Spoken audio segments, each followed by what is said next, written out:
नमस्कार, NMF news पर आप सभी का बहुत स्वागत। मैं हूं आपके साथ अभिषेक पुरी। पाकिस्तान की सरकारी airline company Pakistan international airlines, जिसे आप पीआईए के नाम से भी जानते हैं, वो नीलाम हो चुकी है। आरिफ हबीब ग्रुप ने 4,320 करोड़ रुपए में पीआईए को खरीद लिया है। लेकिन आज बात करेंगे कैसे पाकिस्तान के ऊपर यह नौबत आई, और अभी तो यह बस शुरुआत है, अभी पाकिस्तान और बिकना बाकी है। विस्तार से बात करेंगे कैसे आईएमएफ के इशारों पर चल रहे पाकिस्तान का अब आने वाला भविष्य क्या होगा, कैसे पाकिस्तान ने भारत के रास्ते पर चलने की कोशिश तो की थी लेकिन मार खा गया। और अब बात सबसे पहले इसकी एयरलाइंस की, और फिर इसके इतिहास में भी जाएंगे कि इस एयरलाइंस का इतिहास क्या रहा है और पाकिस्तान ने अब तक क्या कुछ बेचा है। शुरुआत करते हैं आरिफ हबीब ग्रुप से, जिसके नेतृत्व में ये 4,320 करोड़ रुपए में, मतलब 135 अरब पाकिस्तानी रुपये में ये खरीद की गई। जो सरकार की अपेक्षा थी लगभग 3,200 करोड़ रुपए, उससे ये काफी ज्यादा है। ये भी अपने आप में एक बड़ा सवाल है। नीलामी इस्लामाबाद में हुई और पूरी प्रक्रिया को सरकारी टीवी पर लाइव भी दिखाया गया। मतलब अपनी नीलामी को, पाकिस्तान एक ऐसा देश है जो अपनी नीलामी को, अपनी जनता को, अपने देश को लाइव दिखा रहा था, ताकि, और कहना था कि पारदर्शिता बनी रहे। प्रधानमंत्री शहबाज शरीफ ने इसे देश के इतिहास का सबसे बड़ा निजीकरण सौदा बताया और उम्मीद जताई कि इससे पीआईए को नई जिंदगी मिलेगी। मुख्य बिडर्स की अगर हम बात करें तो आरिफ हबीब ग्रुप था, उसके बाद लकी सीमेंट ग्रुप था, और आपका एक प्राइवेट एयरलाइन थी एयर ब्लू। इसके पहले एक चौथा नाम भी इसमें शामिल था, वो जो ट्रस्ट है, इनकी सेना का ट्रस्ट है, उसका भी आगे हम जिक्र करेंगे। हालांकि एन मौके पर उसने अपना नाम वापस ले लिया और ये कहा गया कि इससे पारदर्शिता में कमी हो सकती थी अगर सेना की भी कंपनी इसमें बिड करती।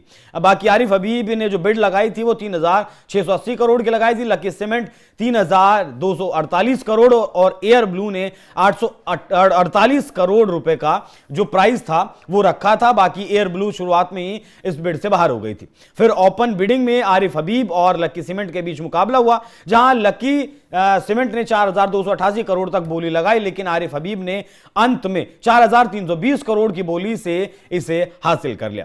सेना से जुड़ी कंपनी फौजी फर्टिलाइजर ने पहले बोली में हिस्सा लिया था, लेकिन डेडलाइन से 2 दिन पहले नाम वापस ले लिया। वजह बताई जा रही है डील में लचीलापन रखना, बाद में जीतने वाले ग्रुप से जुड़ने का विकल्प उसके पास अभी बचता है। आईएमएफ को गलत संदेश ना जाना, बोली हारने का जोखिम ना होना। बाकी बिक्री की जो शर्तें हैं उसमें पीआईए का जो 75% हिस्सेदारी थी वो बेची गई है, जबकि 25% अपने पास रखी गई है। बोली की रकम का ज्यादातर हिस्सा पीआईए के सुधार में लगेगा, जबकि छोटा हिस्सा सरकारी खजाने में जाएगा। नए मालिक को, कर्मचारी को कम से कम 12 महीने की नौकरी की गारंटी देनी होगी। पेंशन सरकार संभालेगी, वेतन जो होगा वो नया मालिक देगा। हारने वाली कंपनियां आगे मैनेजमेंट में शामिल नहीं हो पाएंगी। बिक्री का मुख्य कारण भी आप समझ लीजिए, यह बिक्री मुख्य रूप से आईएमएफ के दबाव में हुई। पाकिस्तान को असल में $7 अरब का नया लोन चाहिए, जिसकी शर्त है कि घाटे वाली सरकारी कंपनियां, कुल मिलाकर 24 कंपनियां हैं, उनका निजीकरण किया जाए। यह आईएमएफ की तरफ से शर्त रखी गई है, वो भी मैं आपको आगे बताऊंगा। पीआईए लंबे समय से घाटे में है और उस पर 25,000 करोड़ रुपए का कर्ज भी था, जिसे सरकार ने अब अपने ऊपर ले लिया है। आर्थिक संकट की बात करें तो सरकार निवेश नहीं इसमें कर पा रही थी, खराब मैनेजमेंट और यात्री परेशान थे। 2020 में कराची जो क्रैश हुआ था उसमें 96 मौतें हुई थी, और जब इसका खुलासा हुआ, जांच चली, तो पता चला कि 250 से ज्यादा पायलट पाकिस्तान के फर्जी दस्तावेजों पर पायलट प्लेन्स को उड़ा रहे थे, जिनके पास लाइसेंस ही नहीं था। फिर उसके बाद कई देशों ने पीआईए को बैन कर दिया। हालांकि उसके बाद हालात सुधरे, सरकार ने पुराना कर्ज अपने ऊपर लिया। 20 साल बाद पीआईए को मुनाफे में दिखाया गया, सिर्फ कागजों पर, जिससे कि इसे खरीदार मिल सके। बाकी ब्रिटेन, यूरोपीय देशों ने अब इसके ऊपर से जो बैन लगाया हुआ था वो हटा दिया है, जिससे यूरोपीय रूट्स पर अब इसकी कमाई बढ़ सकती है। पाकिस्तान का एविएशन सेक्टर जीडीपी में सिर्फ 1.3% का योगदान देता है। यूएई की अगर बात करें तो 18% वो अपनी जीडीपी में योगदान देता है, और सऊदी की बात करें तो लगभग 8.5%। निजीकरण से पाकिस्तान की पीआईए में सुधार की उम्मीद जताई जा रही है। पाकिस्तान 1958 से अब तक 20 बार आईएमएफ से लोन ले चुका है, और इसके दबाव में कई संपत्तियां, वो एयरपोर्ट हो या फिर बंदरगाह हो, वो बेच भी चुका है। पिछले साल पीआईए बिक्री की कोशिश में थी, लेकिन वो नाकाम रही थी क्योंकि कर्जे में थी, बोली बहुत कम आई थी। अमेरिका के द्वारा 2 बैंक, अब इसके पूरी कहानी, ये आईएमएफ का मसला क्या है, क्यों बंदरगाह एयरपोर्ट लगातार बेचे जा रहे हैं और अब पीआईए भी बेची जा रही है और उसके बाद भी ये बिक्री लगातार जारी रहेगी। असल में अमेरिका के पास 2 ऐसी संस्थाएं हैं जो दुनिया को हेड करती हैं, या फिर समझिए कि उनके डिसीजंस को इन्फ्लुएंस किया जाता है। एक का नाम है वर्ल्ड बैंक और दूसरे का नाम है आईएमएफ। जब दूसरा विश्व युद्ध खत्म हुआ था तो उस समय 2 बैंकों का निर्माण ब्रिटेन वुड सम्मेलन के तहत किया गया था। एक का नाम था वर्ल्ड बैंक और एक का नाम था आईएमएफ। वर्ल्ड बैंक का काम था कि दूसरे विश्व युद्ध में जो कुछ बर्बाद हुआ था, जो देश बर्बाद हुए थे, उनकी थोड़ी फाइनेंशियल हेल्प की जाए और वो जिससे कि वो ग्रो कर सकें और उनका भविष्य सुधारा जा सके। जैसे कई बार आप रशिया यूक्रेन में सुनते हैं कि अमेरिका के पास जो रशिया के एसेट्स हैं उन्हें यूक्रेन के पुनर्निर्माण में खर्च किया जाएगा। आईएमएफ बनाया गया कि जब ब्रिटेन वुड में डिसाइड हो चुका था कि डॉलर दुनिया की करेंसी होगी और डॉलर वैश्विक करेंसी बनने के चलते अगर किसी को पेमेंट नहीं हो पाया, किसी से पेमेंट नहीं दिए गए, बैलेंस ऑफ पेमेंट क्राइसिस हो गया, मतलब समझिए कि आपने कुछ ऐसा किया कि आपने खरीदारी कर ली लेकिन आप एक्सपोर्ट के समय पर अपना माल नहीं बेच पाए। इंपोर्ट तो थे लेकिन एक्सपोर्ट नहीं थे। ऐसे में आपको व्यापारी घाटा होने लगा। व्यापारी घाटे को ही बैलेंस ऑफ पेमेंट के नाम से जाना गया। आप बैलेंस ऑफ पेमेंट नहीं कर पा रहे हैं और जब पेमेंट करने के लिए करेंसी ही डॉलर है तो अमेरिका ने इसकी व्यवस्था रखी कि चिंता मत करिए, जिनको भी डॉलर की जरूरत होगी हम अपना नोट उसे देते रहेंगे, हम डॉलर देते रहेंगे। बस ये लोगों को डॉलर अमेरिका देता रहता है। जो फिलॉसफी है, इसी फिलॉसफी ने आईएमएफ का निर्माण करवाया था। इंटरनेशनल मॉनेटरी फंड के नाम से इसे जाना जाता है। आईएमएफ ने क्या किया इस बीच में वो भी समझिए। जिस भी देश का बैलेंस ऑफ पेमेंट बिगड़ता था उन्हें ना केवल वो लोन देती थी बल्कि उस लोन के साथ कुछ कंडीशंस और डाल देती थी।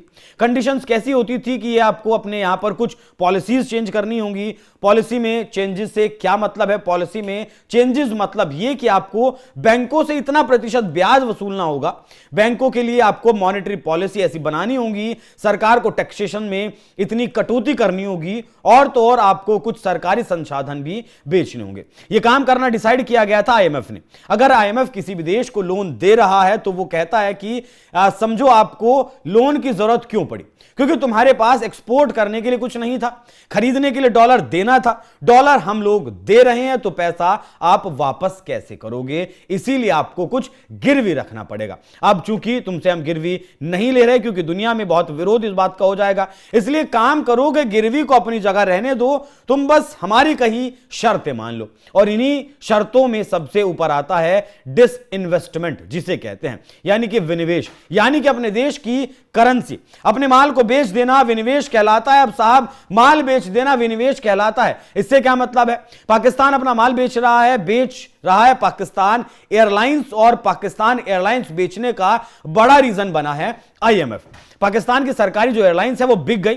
आईएमएफ को कर्ज ना चुका पाने के कारण, आईएमएफ की पॉलिसीज को ना अपनाए जाने के कारण। अब आप पूछेंगे कि पाकिस्तान इंटरनेशनल एयरलाइंस बिक जाए, इससे भारत का क्या लाभ है? पाकिस्तान इंटरनेशनल एयरलाइंस ने पाकिस्तान ने ख्वाब पाला था कि वो भारत का विदेश नीति में मुकाबला करेगा। आपको जानकर आश्चर्य होगा कि उसी विदेश नीति का सबसे ज्यादा चूना अगर किसी ने लगाया तो वो पाकिस्तान इंटरनेशनल एयरलाइंस थी। अब आप पूछेंगे वो कैसे?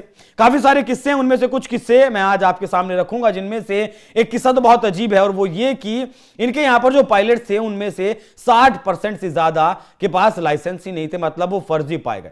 हद तो तब हो गई जब इनके पायलट्स के फर्जी लाइसेंस के चलते अमेरिका और यूरोपियन देशों ने अपने ऊपर से उड़ने से इन्हें मना कर दिया। पाकिस्तानी एयरलाइन हमारे यहां नहीं आ सकती, ऐसे फैसले लिए गए। बड़े ही और भी ज्यादा जबरदस्त किस्से हैं। किस्से ये भी हैं कि पाकिस्तान के जो कहें कि आपको ये पायलट्स हैं या फिर क्रू मेंबर्स हैं, वो यूरोपीय देशों में जाते थे या फिर कहीं भी जाते थे वो वहीं रह जाते थे। बात करें 1945 के अंदर मोहम्मद अली जिन्ना ने, एक बिजनेसमैन जिसका नाम था मिर्जा अहमद इस्फानिया और अदीम जी हाजी दाऊद, इसके साथ मिलकर एक ओरिएंट नाम की एयरलाइन शुरू करवाई थी, जिसकी पहली फ्लाइट कोलकाता से उड़ी थी। अक्टूबर 1946 के अंदर ये एक मुस्लिम और पहली ब्रिटिश इंडिया के अंदर एयरलाइंस हुआ करती थी। पूरी दुनिया के अंदर ये पहली मुस्लिम ओड एयरलाइंस कहलाई थी, ओरिएंट एयरलाइंस। यही ओरिएंट एयरलाइंस जब पाकिस्तान बना था तो पाकिस्तान सरकार के द्वारा और जो एयरलाइंस थी उसके साथ मिलकर के पाकिस्तान इंटरनेशनल एयरलाइंस के नाम से इसे जाना गया। ये जो ओरिएंट एयरवेज था इसने काफी सारे मुकाम भी हासिल किए थे। इनमें से पहला मुकाम कहा जाता है कि ये उस समय जब बांग्लादेश और पाकिस्तान एक हुआ करते थे उस समय पर इसने अपने यहां से निकलकर लंदन, कायरो, रोम की सर्विस दी थी। कहा जाता है कि यहां से उड़कर दूसरी जगह जाने वाले देशों में यह पहली इंटरनेशनल सर्विस थी। साउथ एशिया से पाकिस्तान जैसे देश से निकल करके इंटरनेशनल सरकारी वेब जो फ्लाइट थी वो ट्रैवल कर रही थी। कहते हैं कि सेकंड एशियन एयरलाइंस ये बन चुकी थी जो कमर्शियल एयरक्राफ्ट बोइंग 707 का इस्तेमाल किया करती थी। इसकी उपलब्धियों में पहली बार 1964 में जब इसने चाइना की यात्रा की थी वो भी जुड़ता है और कहा जाता है कि यह पहली नॉन कम्युनिस्ट एयरलाइन थी जो पाकिस्तान से उड़कर चीन गई थी। इसी तरह 1985 में इसने एमिरेट्स के साथ मिलकर यूएई की जो एयरलाइंस है उसके साथ मिलकर यूएई एयरलाइंस के गठन में मदद की थी। तो आप सोच कर देखिए कि एक ऐसा टाइम था इसका गोल्डन पीरियड था। 1980 तक ये इंटरनेशनल यात्राओं के लिए जानी जाती थी, लेकिन 1990 तक पहुंचते पहुंचते पाकिस्तान में जब भ्रष्टाचार चरम पर पहुंचने लगा उस समय पर पाकिस्तान की सरकार ने इसका जो दोहन किया, उस दोहन के चलते ये एयरलाइंस बर्बाद होना शुरू हो गई। 2018 तक आते आते इसके ऊपर $3.3 बिलियन का कर्ज चढ़ गया। साल 2020 में तब बहुत ज्यादा बुरे दिन आए जब यूरोपियन यूनियन ने और यूएस ने इसे अपने देश के ऊपर उड़ने से ही रोक दिया और कहा कि जैसा आपकी ये फ्लाइट क्रैश हुई है वैसे अगर हमारे ऊपर क्रैश हो गई तो फिर दिक्कत आ जाएगी। 22 मई 2000 की ये बात है। फ्लाइट थी PK 8303 एयरबस A30 को वो क्रैश हो गई कराची के अंदर, जिसमें 96 लोग मारे गए थे। कुल 99 लोग इसमें ट्रैवल कर रहे थे। उसके बाद से ये इंटरनेशनली बेइज्जत हुआ पाकिस्तान और ये फ्लाइट भी पूरी तरीके से बदनाम हुई। उसके बाद की अगर बात करें तो इसके पायलट्स जो थे 434 इसके पास पायलट्स थे, उसमें से 250 पायलट्स को मतलब 150 को तो बिल्कुल जमीन पर बिठा दिया कि अब आप उड़ाने लायक नहीं है, वरना जैसी कराची में घटना हुई थी वैसे आप फिर करेंगे। अब आप सोचकर देखिए कि इंटरनेशनल एयरवेज जो कही जाती थी, लंदन उस समय 1960 में हुआ, 64 में जाकर ये चाइना हुआ, उसने कितना मतलब डर बैठ गया होगा कि ये बदनाम होने लगी। ये सारे आतंकी जाकर कहीं जिस तरीके से 9/11 जैसा हमला हुआ था कहीं फिर से हमारे ऊपर ही हमला ना कर दें, इसलिए अमेरिका जैसे देशों ने, यूरोपियन यूनियन जैसे देशों ने इसे अपने यहां पर बैन कर दिया। कुछ तो $3.3 बिलियन का इसके ऊपर कर्ज हो ही चुका था। अमेरिका और यूरोप के बैन करने के बाद इसका यह कर्ज और ज्यादा बढ़ता चला गया और इसे फिर आसमान उड़ने के लिए मतलब नहीं मिलने लगा। 2020 में पाकिस्तान इंटरनेशनल एयरलाइंस पूरी तरीके से यूरोप और वेस्टर्न वर्ल्ड में उड़ने के लायक ही नहीं रही, इसे बैन कर दिया गया। लेकिन फिर क्या था, वक्त बीतता गया, पाकिस्तान ने सब जगह कटोरा फैलाया, IMF की तरफ से लोन देने की बात की गई। IMF जब कर्जा देता है तो अपनी कुछ कंडीशंस में परिवर्तन करता है और उन परिवर्तनों में ही उसने शर्त रखी थी कि अगर तुम इंटरनेशनल एयरलाइंस को बेच दोगे तो हम तुम्हें उड़ने की इजाजत दे देंगे, हम तुम्हें अपने देश में उड़ने देंगे, अगर तुम इसे बेच के हमें पैसा चुका दोगे। यह हद है IMF की और ऐसा ही हुआ भी। खैर कुछ और किस्से भी इसके बहुत सारे किस्से फेमस हैं, उनमें से एक बड़ा इंटरेस्टिंग मुद्दा यह है कि PIA के बहुत सारे स्टाफ, चाहे वो पायलट्स हों या फिर क्रू स्टाफ, वो बहुत सारे यूरोप की यात्रा पर जब गए तो वापस लौटकर फ्लाइट में आए नहीं, एक पर्ची छोड़कर चले गए और कहा कि यहां तक पहुंचाने के लिए आपका बहुत बहुत धन्यवाद, क्योंकि 2023 पूरा ऐसा साल रहा जब पाकिस्तान एयरलाइंस के क्रू को, पायलट्स को सैलरी तक ही नहीं मिली। तो मतलब प्लेन में बैठी हुई जनता परेशान रहती थी, कभी फ्लाइट में पायलट्स हैं तो क्रू नहीं है, कभी क्रू है तो पायलट्स नहीं है। इसी वजह से इसे अब IMF से कर्जा लेना पड़ा और इस PIA को बेचना पड़ा जिससे कि इसका सुधार हो सके। IMF कर्ज देने के साथ साथ उस देश के ऊपर अपनी बहुत गहरी शर्तें रख देता है। ऐसे में जब IMF ने पाकिस्तान पर शर्तें डाली कि तुम्हें अपनी एयरलाइंस बेचनी होगी, तो उसने और भी बहुत सारे तरीके बताए थे कि आपको टैक्स रिलीफ करना होगा, आपको युद्धों से बचना होगा, तमाम प्रकार की शर्तें IMF के द्वारा लगाई गई थी। लेकिन इन्होंने उसमें से कुछ तो मानी और कुछ नहीं मानी। पर पाकिस्तान इंटरनेशनल एयरलाइंस ने बिकना प्रेफर किया। बिकने में उन्होंने पहली बार आंकड़ों में हेरफेर करके 2 दशक के बाद खुद को प्रॉफिट में दिखाया। यह खबर बनी 2025 में, अगर अप्रैल की है, कि साहब हम फायदे में आ चुके हैं। और जब कंपनी फायदे में अपना प्रोफाइल दिखाती है तो समझिए कि वो कुछ बड़ा प्लान कर रही है, पैसे उगाने की तैयारी में। और हुआ भी ठीक वैसा ही। पाकिस्तान ने तुरंत अपनी एयरलाइंस को बेचने के लिए बोली लगवाना शुरू कर दिया। अब यूरोपियन यूनियन की तरफ से भी जो बैन लगा हुआ था वो बैन हटा दिया गया है और इसे परमिशन उड़ने की दे दी गई कि ठीक है अब तुम प्राइवेट हाथों में हो तो अब तुम्हें उड़ने की इजाजत हम दे सकते हैं। प्रधानमंत्री आगे कहते हैं कि साहब हम इसे बेचेंगे लेकिन उसके लिए बोली लगवाएंगे और बोली लगवाकर उसे टीवी के सामने लाएंगे। वो तस्वीरें भी आपने देखी हैं फिलहाल। मतलब आप सोचिए कि इनकी एक सरकारी कंपनी नीलाम हो रही है। दबाव है आईएमएफ का। आईएमएफ से क्या दबाव है? पिछले साल इन्होंने जो $7 बिलियन का कर्जा लेना था उसकी 5 शर्तें इन्हें पूरी करनी थी, लेकिन उनमें से 2 पूरी कर पाए, जिन्हें विनिवेश करने को कहा गया था कि तुम्हें मतलब इसके लिए एक मंत्री भी बनाना पड़ेगा, इन्वेस्टमेंट जो करना है। लेकिन पाकिस्तान उसमें लगातार ढील देता रहा। उसे लगा कि ऐसे काम चल जाएगा, लेकिन चल नहीं पाया। उसके बाद पाकिस्तान को इस एयरलाइंस को बेचना ही पड़ा। तो मतलब जिस एयरलाइंस के पायलट फर्जी हों, 250 से ज्यादा पायलटों के पास लाइसेंस ही ना हो फ्लाइट उड़ाने का, वो किस तरीके से इस फ्लाइट को उड़ा रहे होंगे वो आप बेहतर समझ सकते हैं। बाकी सेना की जो कंपनी थी उसने भी कोशिश की थी कि वो बिड लगाए, लेकिन फौजी फाउंडेशन उसका नाम था, लेकिन 2 दिन पहले उसने अपना नाम आश्चर्यजनक तरीके से वापस ले लिया है। बाकी यहां प्लान आसिम मुनीर का भी है। अब आसिम मुनीर इसमें हिस्सेदारी भी कर सकता है, इसमें अपना छोटा सा चंक भी डाल सकता है, जिससे कि आसिम मुनीर की भी कमाई पूरी तरीके से होती रहे। तो हालांकि इससे पहले सिर्फ ये पीआईए की ही बात नहीं है, इससे पहले ये अपने यहां की गोल्ड माइंस को भी बेच चुका है, आपको बताया एयरपोर्ट्स बेच चुका है और बंदरगाहों को भी बेच चुका है। बाकी कुल मिलाकर 24 ऐसी कंपनियां हैं जिन्हें पाकिस्तान को बेचना है। उसके बाद ये आईएमएफ की शर्तों पर वो खरा उतर पाएगा और वो $7 बिलियन का जो लोन है वो पाकिस्तान को तभी मिल पाएगा। तो अब आने वाले वक्त में देखिए कि कब तक पाकिस्तान का क्या क्या बिकता है। बाकी शुरुआत हो चुकी है और शुरुआत पर आप लोगों की राय क्या है कमेंट बॉक्स में जरूर बताइएगा। नमस्कार।